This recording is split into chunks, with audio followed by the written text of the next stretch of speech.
Ao longo destas últimas semanas, eu tenho estado a fazer um percurso umas 2 semanas. Primeiro, nós falamos acerca da importância que há de ter reconciliação nas nossas famílias. Não sei, quem esteve cá neste percurso todo consegue lembrar estas mensagens da importância de haver reconciliação familiar entre os pais e os filhos, filhos e pais, entre nós e Deus. Há uma importância, uma urgência que nós sejamos ministros de reconciliação. Amém? Lembram-se disso? Semana passada, Deus levou-nos num percurso a identificar-nos como homens de Deus. O que é que isso significa? Glória a Deus, não é, Elson? Há algumas mulheres dizem glória a Deus também. E Deus é bom porque Ele tem um plano perfeito. Nós podemos achar que o nosso plano é bom, é perfeito, mas o plano de Deus é muito maior. A única coisa que nós temos que fazer é reconhecer isso. E dizer, ops, o plano de Deus é melhor do que o meu. Eu vou corrigir o meu plano de acordo com um plano melhor. Se nós continuamos o nosso próprio plano, é um caminho que eu posso talvez chamar de maior tolice humana. É quando nós seguimos o nosso próprio caminho. Por isso que há tanto desastre neste mundo. É que há tanto mal a acontecer. É quando nós achamos que nós temos razão como homens e como mulheres de Deus. E hoje vamos falar acerca das mulheres. Eu sinto-me um bocado limitado, vocês podem compreender, a falar acerca deste tema. Acerca das mulheres, porque eu não sou mulher. Eu sou homem, com muito prazer em ser homem. Mas hoje nós vamos falar acerca de mulheres. O que é ser uma mulher de Deus? Então, porque eu estou um bocado limitado no meu entendimento da matéria, eu vou cingir plenamente e unicamente da palavra de Deus. A palavra de Deus vai se revelar hoje, vai se manifestar e vai se ensinar como é o plano perfeito para as mulheres de Deus. Qual é que é o plano de Deus para as mulheres? Hoje em dia há muita confusão no ar. Há a confusão das mulheres que querem ter direitos, igualdade. Há grandes confusões, grandes conflitos no ar. E esses conflitos já me vieram realmente por causa de uma diferença de direitos e de igualdade que tem havido entre os homens e as mulheres. Para nós termos uma clara ideia de que é a vontade de Deus, nós temos que voltar para o manual da vontade de Deus, que é a sua palavra. Senão, nós estamos a tirar ideias da nossa sociedade, do nosso passado, do que nós vemos, do que nós ouvimos, e é um lugar muito perigoso. Há um lugar de grande dúvida, de grande margem de interpretação. Então hoje nós vamos voltar à palavra de Deus, de que é a vontade de Deus ao ter este ser lindo e maravilhoso, ser a mulher. Gênesis 1, versículo 27 e 28. Eu mencionei isto semana passada, vou voltar novamente. Diz que Deus criou o homem à sua imagem e semelhança, mas está assim a referir que Deus criou o homem e a mulher à sua imagem e semelhança. E depois, em versículo 28, Deus dá a missão desta humanidade, do homem e da mulher. Diz, e Deus os abençoou e Deus lhes disse, frutificai, multiplicai-vos e enchei a terra, sujeitai-a e dominai sobre todos os peixes do mar e sobre as aves dos céus e sobre todo o animal que se move debaixo da terra. Então, mais uma vez, nós vemos aqui que o homem e a mulher foram criados à imagem e semelhança de Deus. O homem e a mulher foram dados uma responsabilidade divina, soberana da parte de Deus para viverem aqui nesta terra. Os dois têm a mesma característica, homem e mulher, criados à imagem e semelhança de Deus. Os dois têm a mesma responsabilidade de encher e dominar sobre a terra. Então, se os dois têm a mesma semelhança, a semelhança de Deus, têm a mesmo plano, a mesma responsabilidade, significa que os dois têm a mesma capacitação. Senão, Deus ia dizer, eu dou o homem poder de domínio, eu dou à mulher o lugar de submissão. Não, mas Deus disse, não, eu criei o homem e a mulher a minha semelhança e a minha imagem, e depois Deus colocou-os na terra para dominar e frutificar e multiplicar. Então os dois têm a mesma semelhança e os dois têm a mesma responsabilidade. Amém? Estamos juntos nisto? Amém? Aleluia. Primeiro passo já foi. E depois nós vemos que o homem e a mulher foram criados de igual forma, mas são criados bem diferentes. Quem consegue dizer amém e aleluia? Nós não queremos ser iguais. Nós queremos ser bem diferentes. Então vamos ver esta diferença. Gênesis 2, versículo 18, e depois pegamos no 22 a 25. Gênesis 2, 18 diz assim, e disse o Senhor Deus, não é bom que o homem esteja só. Falhei uma ajudadora, que esteja com ele, como diante dele. Versículo 22. E da costela que o Senhor Deus tomou do homem e formou uma mulher, e trouxe-a a Adão. E disse a Adão, esta é agora osso dos meus ossos, carne da minha carne. Esta será chamada varoa, porquanto do varão foi tomado. Portanto, deixará o varão o seu pai e a sua mãe, e apagar-se-á a sua mulher, e serão ambos uma só carne. Ambos estavam nus, e o homem e a sua mulher, e não se envergonharam. Então temos aqui a explicação de como é que foi a criação da mulher. Nós vimos aqui que Deus criou o homem e a mulher, imagem e semelhança dele, ele criou, deu-lhes uma responsabilidade. Isso foi o plano geral que foi explicado em Gênesis 1. Gênesis 2, isso começa a explicar o que aconteceu nesta criação. Como é que o homem foi criado? Foi criado de barro, Deus soprou das suas narinas e foi dado vida. Começou a ver que todos os animais tinham pares, tinham o macho e a fêmea, e ele estava a dar os nomes aos vários animais. De repente, Deus disse, não é bom que o homem esteja só. Ele precisa de uma companheira. Esta palavra ajudadora quer dizer uma frente ou uma cara ou uma outra parte de igual capacidade ou de igual poder. É como se fosse o outro lado da moeda. A cara, a face, quem está perante ou diante, ou o outro lado da moeda. Quer dizer esta palavra ajudadora. Então, quando está a dizer ajudadora, não é alguém que está ali a servir, oh homenzinho, o que é que tu queres? Como é que eu posso servir? Não é esse significado. Agora, homens, eu sei que isso é difícil engolir, porque nós gostamos de ser servidos, não é? Mas mulheres, a forma que vocês foram criadas não foi para ser aquele ajudadora serviçal aos homens. Foi para ser o outro lado, a outra face de igual poder, de igual missão, ajudadora, companheira, parceira. Amém? Amém. Aleluia. Uma mulher está em fogo aqui. Osso dos meus ossos, carne da minha carne. Foi tirado de dentro, tem a mesma característica do homem. Não significa que é igual ao homem, mas foi tirado do homem. Não significa que é inferior ao homem, porque foi tirado do homem.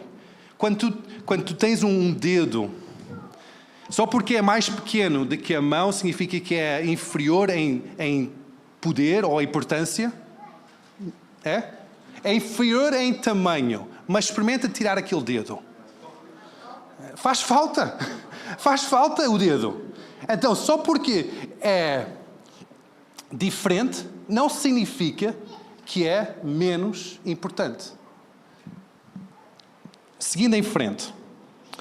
Quando houve o pecado, quando homem e mulher aceitaram a tentação que nós vimos em Gênesis 3, e eles optaram por não seguir o plano perfeito do Criador e seguir o seu próprio plano, a sua própria ideia, ambos tomaram a maçã, ambos tomaram o fruto da árvore do conhecimento do bem e do mal.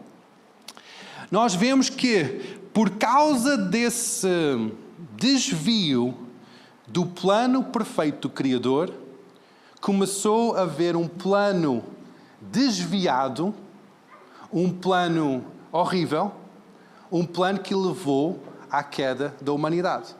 Levou ao estado em que nós estamos hoje, em que está tudo virado de pernas para o ar. Em que nós vemos que só porque nós, como a humanidade, homem e mulher, tomaram a decisão de rejeitar o plano perfeito do Criador, o plano maravilhoso do Criador, nós escolhemos de ir num caminho desviado do plano perfeito. Vamos ler esta passagem em Gênesis 3. Saltando para a parte de frente, que Deus agora está a julgar ou a trazer quase uma sentença de, ok, por causa desta decisão que tu tomaste de seguir o teu próprio plano, e só vamos focar, e não vamos focar no serpente, nem vamos focar no homem, vamos focar somente na parte da mulher, porque hoje estamos a falar acerca de mulher de Deus. Então, o versículo 16 diz assim: e a mulher disse Deus, multiplicarei grandemente a tua dor e a tua conceição. Com dores terás filhos, e o teu desejo será para o teu marido, e ele te dominará. Então, por causa desta escolha da parte do homem e da mulher, Deus está a dizer, por causa da vossa escolha, o fruto da vossa escolha é este. Vai começar a haver dor na vossa vida. Obrigado, mãe. Vai começar a haver dor na vossa vida. Angústia, ansiedade, estresse, preocupação. Vai começar a haver esta dificuldade de ter paz. Vai até haver dor em relacionamentos e dor ao ter filhos. Esse foi a descrição do caminho que principalmente que a mulher ia sofrer por causa da escolha do desvio do plano de Deus. Agora, isto não é o plano de Deus.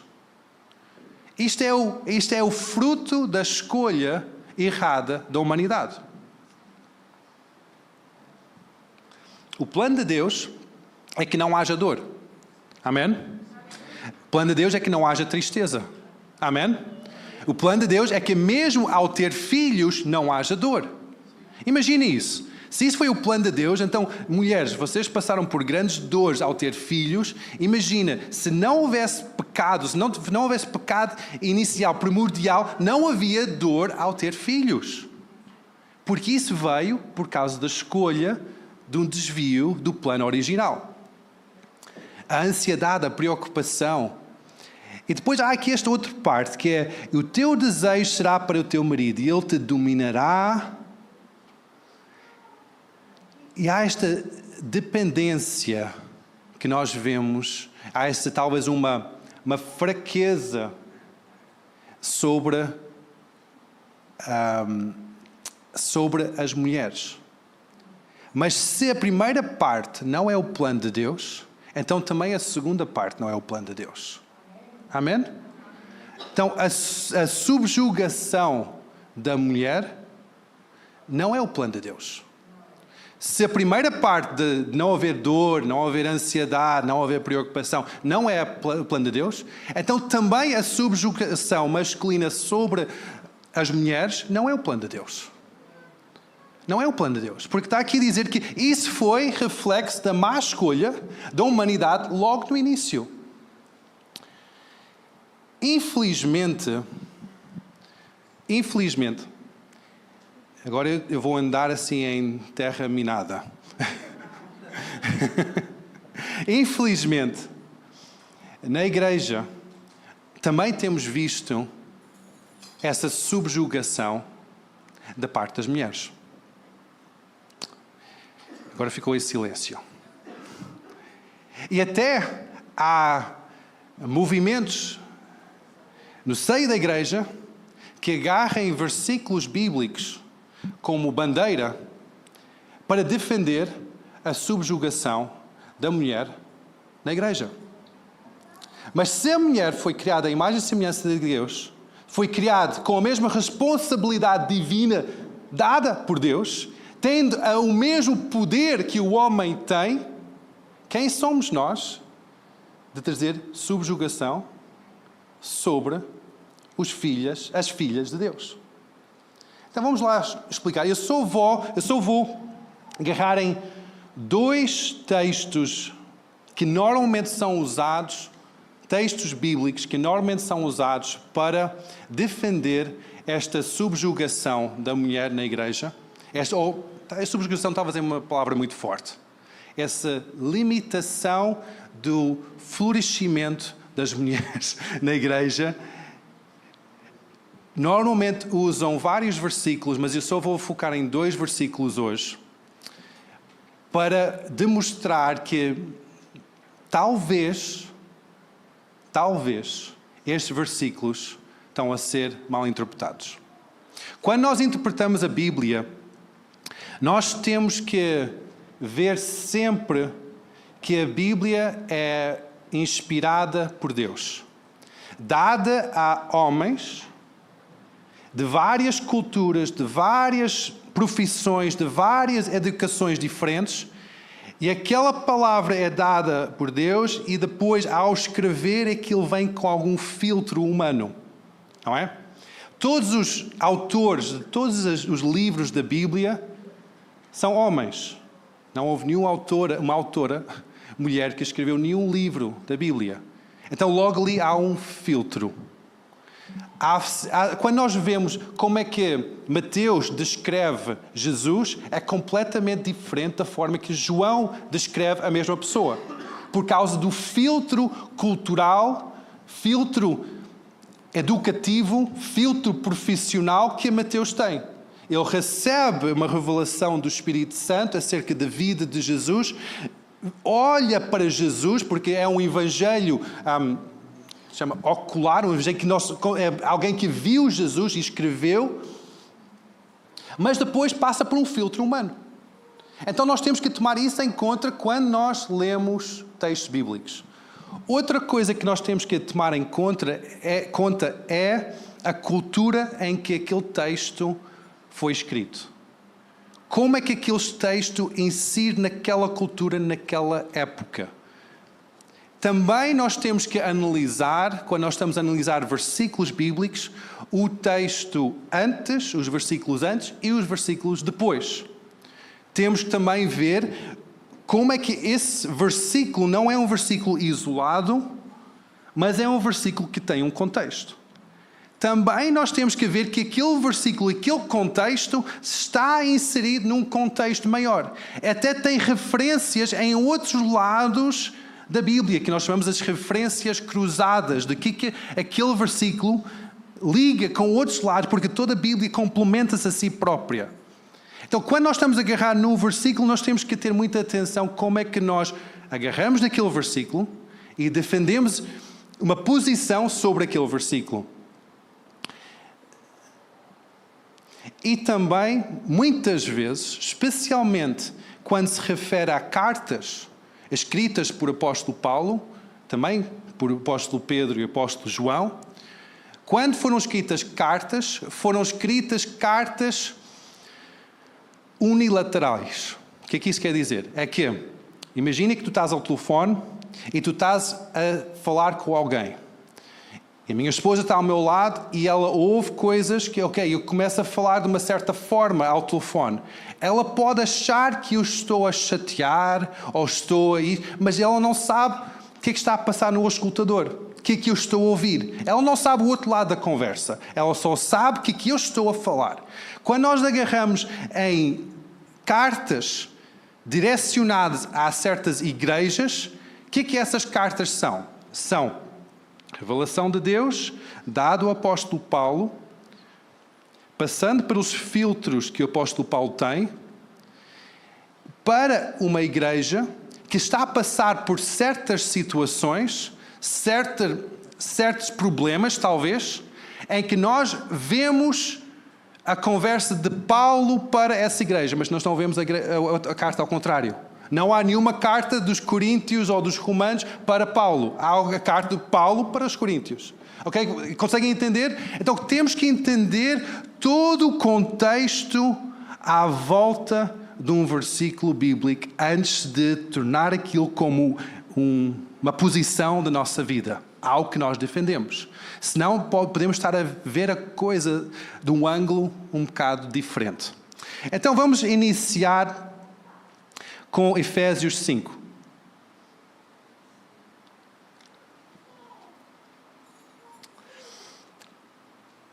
A maior parte dos homens gosta de começar em versículo 22. Mas nós não vamos começar em versículo 22. Nós vamos começar em versículo 21.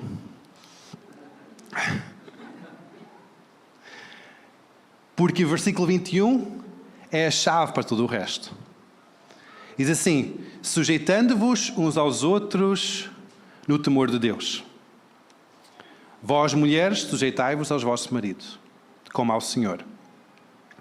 Porque o marido é a cabeça da mulher, como também Cristo é a cabeça da igreja, sendo Ele próprio o Salvador do corpo. De sorte que, assim como a igreja está sujeita a Cristo, também as mulheres sejam em tudo sujeitas ao seu marido. Vós, maridos, amai a vossa mulher, como também Cristo amou a igreja e assim mesmo entregou por ela, para santificar e purificando-a e lavagem da água pela palavra, para apresentar a si mesmo a igreja gloriosa, sem mácula, nem ruga, nem coisa alguma, mas santa e irrepreensível. Assim devem os maridos amar a sua própria mulher como o seu próprio corpo. Quem ama a sua mulher, ama a si mesmo, porque nunca ninguém aborreceu a sua própria carne, antes alimenta e sustenta, como também o Senhor à igreja, porque somos membros do corpo. O que eu tenho ouvido na minha caminhada da igreja é que a mulher tem que estar em submissão ao homem e o homem é a cabeça da mulher, por causa destes versículos. Entendendo a chave que é o versículo 21, primeiro nós temos que entender que Deus está primeiramente a dizer que nós temos que estar todos sujeitos uns aos outros, em primeiro lugar. Esse é o que é a chave para todos os outros versículos. Os versículos seguintes são versículos que vão completamente contra a cultura daquela época. Porquê? Porque naquela época as mulheres não tinham direitos alguns. Não tinham direito de ter qualquer propriedade, de ter qualquer bens, não tinham direito de ter negócios, não tinham direitos nenhuns. Então a submissão para a mulher era quase uma redundância. Era, ok, lembra-se que há esta cultura em que a mulher é submissa. Foi só mais ou menos uma lembrança. O que é conflituoso neste versículo é a parte que fala acerca do homem. Porque o homem, quando tinha uma mulher, tinha mais um pedaço de propriedade. Não tinha uma companheira, não tinha uma outra face, não tinha uma ajudadora, tinha uma propriedade. Por isso que a mulher não podia ter propriedade, não podia ter direitos. Então, quando está aqui a falar para o homem, atenção homem, esta mulher tu tens que cuidar, tal como Cristo cuidou da igreja. O que é que Cristo fez? Entregou a sua própria vida para a igreja. Então, ele está a dizer, algo que é completamente contra a cultura é um homem dar a sua mulher para a sua propriedade. Não, dar a sua vida para a sua propriedade. Isso era impensável acontecer. Um homem, um marido, entregar a sua vida para a sua mulher. Então Deus está aqui. Eu acredito que aqui nesta passagem está a trazer alguma correção para a igreja de Éfeso. Ao mesmo tempo está a ensinar a igreja de Éfeso e a igreja cristã mundial intemporal que é necessário que haja esta igualdade, se eu posso assim dizer, de responsabilidade, igualdade perante o Senhor, de sujeitarmos-nos uns aos outros, entregando a nossa vida para a nossa companheira, cuidando da nossa companheira, tal como nós estamos a cuidar da nossa própria vida. não está propriamente a dizer que as mulheres têm que estar rebaixadas, inferiores a. Eu não acredito que esta passagem está a dizer isso. Está a ensinar como é que funciona o reino de Deus. Ok? Eu disse que eu ia abordar somente 2 temas que normalmente na igreja é defendido esta subjugação da mulher. O segundo é que a mulher tem que estar calada e não pode ter qualquer lugar de liderança na igreja. Eu tenho ouvido muito isso. Eu tenho tido grandes discussões com outros pastores por causa desta posição. É uma posição que eu não... Assim, eu entendo que alguém pode dizer isso por causa destes versículos bíblicos que nós vamos ler agora, mas, novamente, nós temos que entender toda a história. Temos que entender todo o contexto que está aqui referido. Então, 1 Coríntios 4, 26.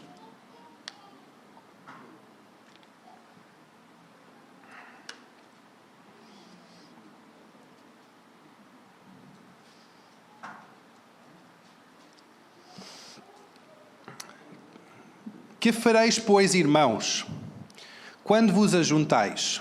Cada um de vós tem salmo, tem doutrina, tem revelação, tem língua de interpretação. Faça-se tudo para edificação. Se alguém falar língua estranha, faça-se isso por 2, quando muito 3, por sua vez, haja intérprete. Mas se não houver intérprete, esteja calado na igreja e fala consigo mesmo e com Deus.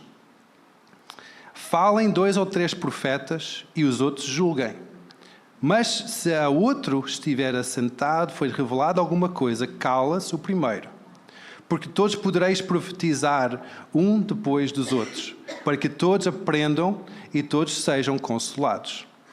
E os espíritos de profeta que estão sujeitos aos profetas, porque Deus não é Deus de confusão, senão de paz, como em todas as igrejas dos santos.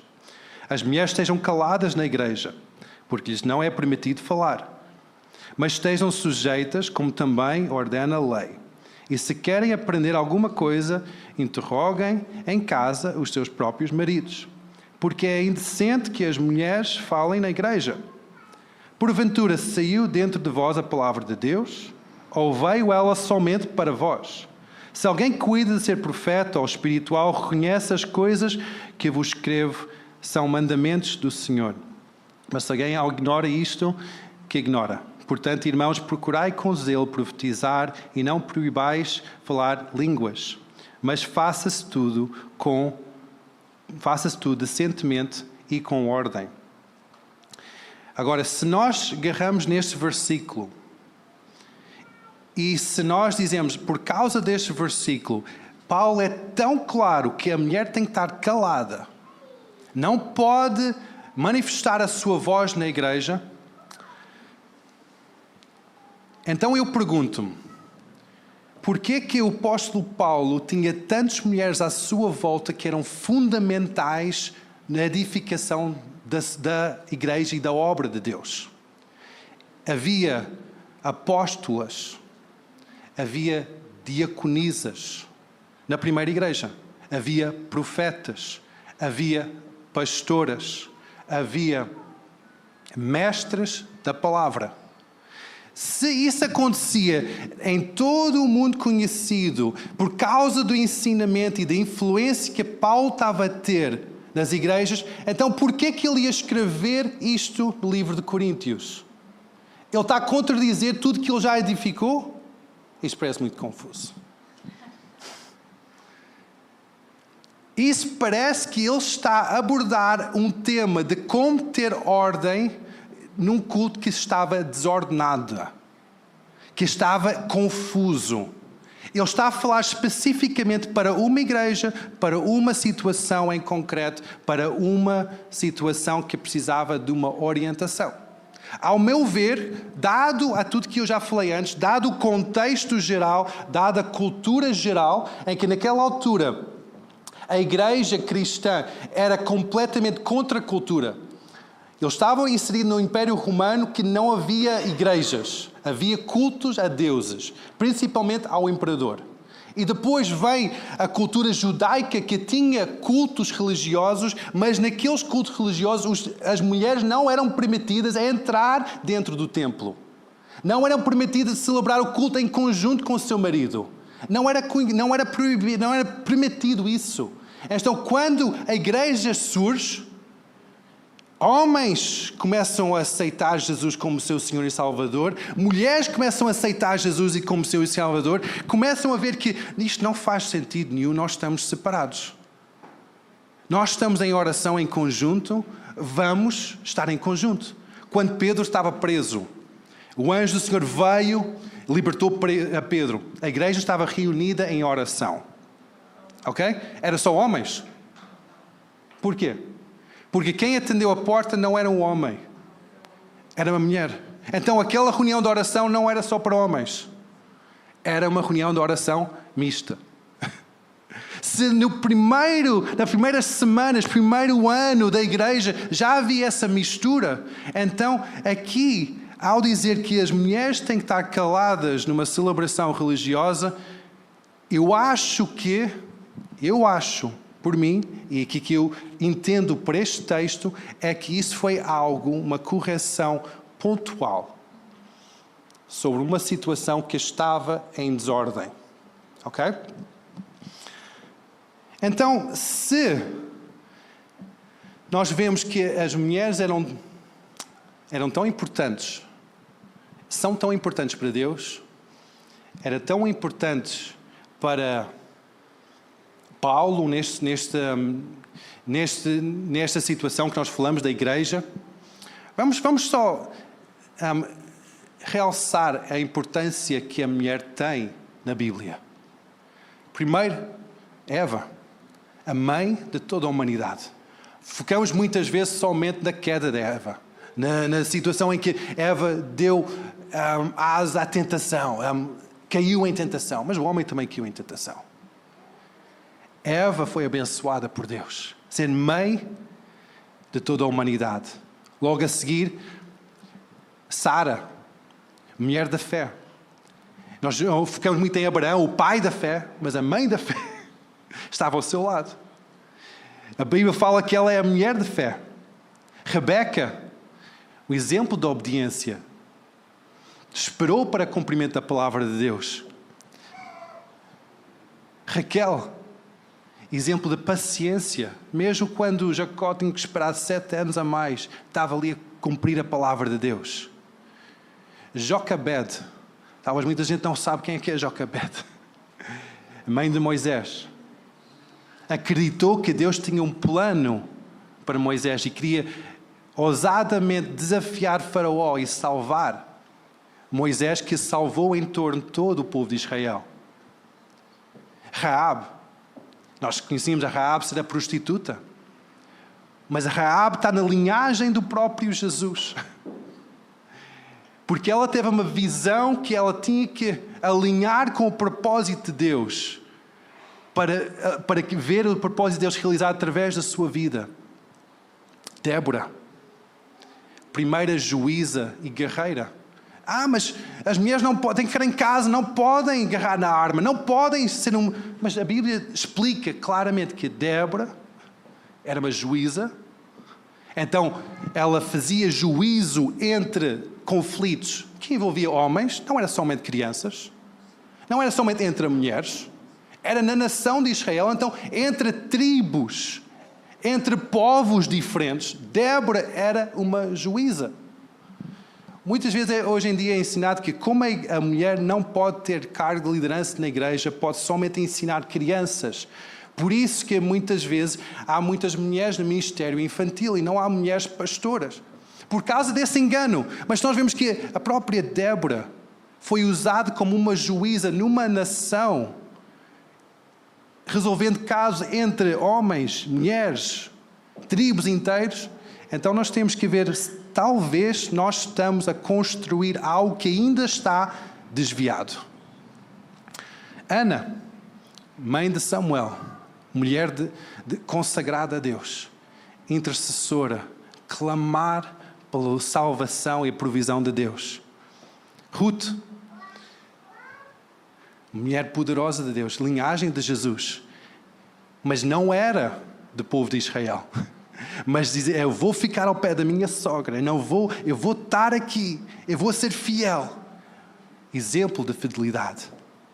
Esther, uma mulher num povo estranho, a cultuar deuses estranhos, levantada para ser rainha, graciosa, que fica na brecha como intercessora para salvar uma nação inteira por causa de uma mulher. Não foi por causa de um homem, foi por causa de uma mulher que se levantou.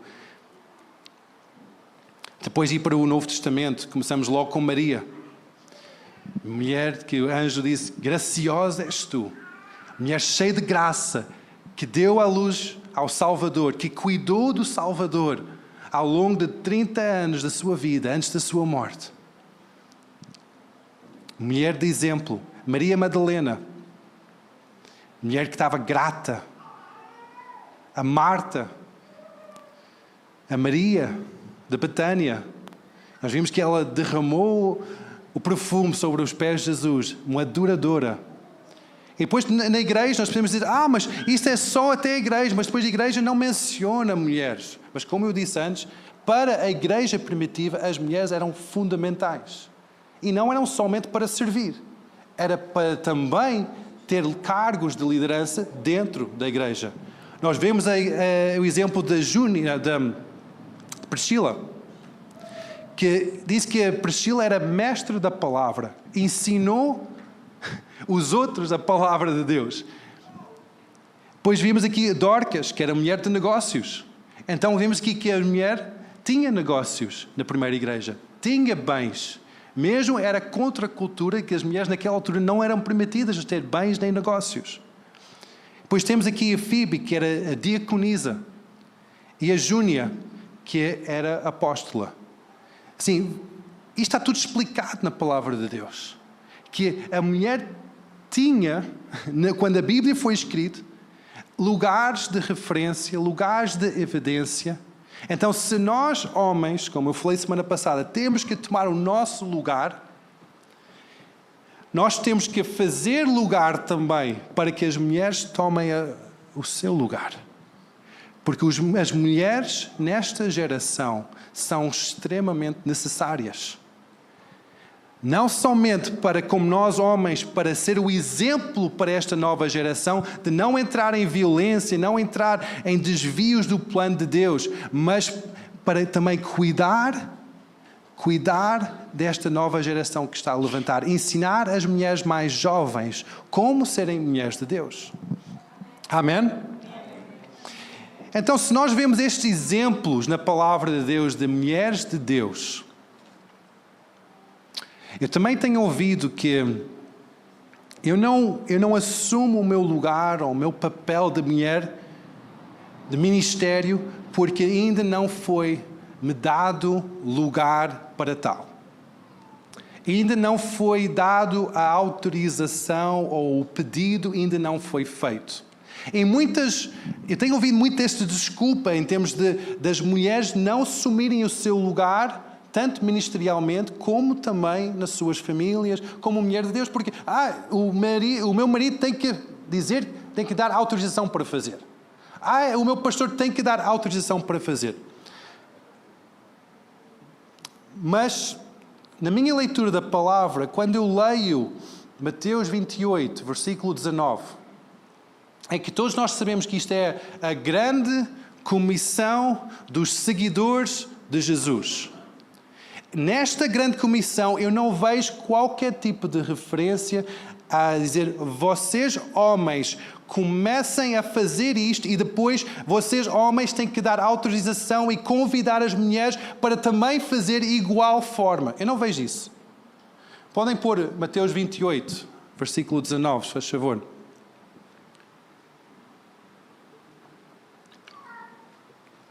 Eu sei que estou a soltar aqui um pouco os apontamentos.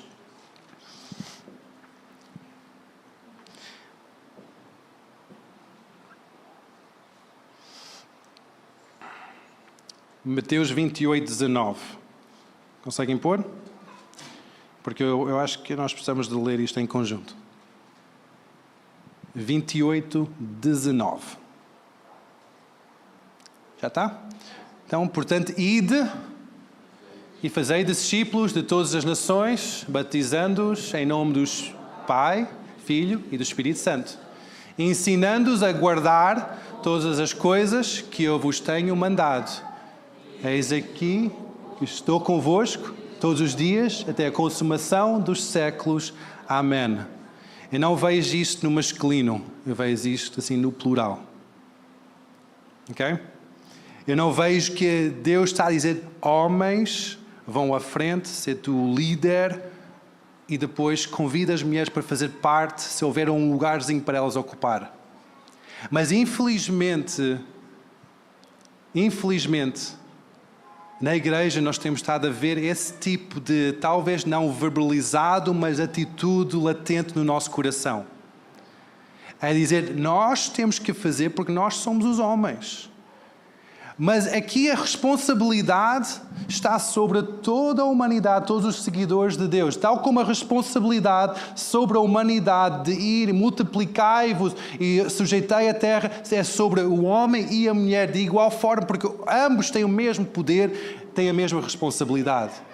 Aqui a grande comissão, que é um reforçar da comissão que Deus deu a Adão e Eva, Deus está a agarrar quase nas mesmas palavras. E Ele está a dizer, ide, homens, ide, mulheres, ensina, fazei discípulos, faz a obra.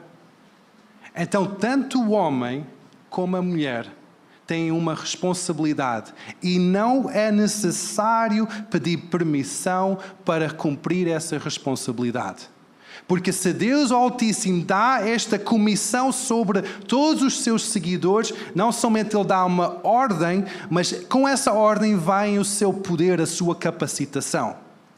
Então nós, homens, temos essa responsabilidade e vocês, mulheres, têm essa responsabilidade e capacitação sobrenatural de Deus para cumprir a vossa missão.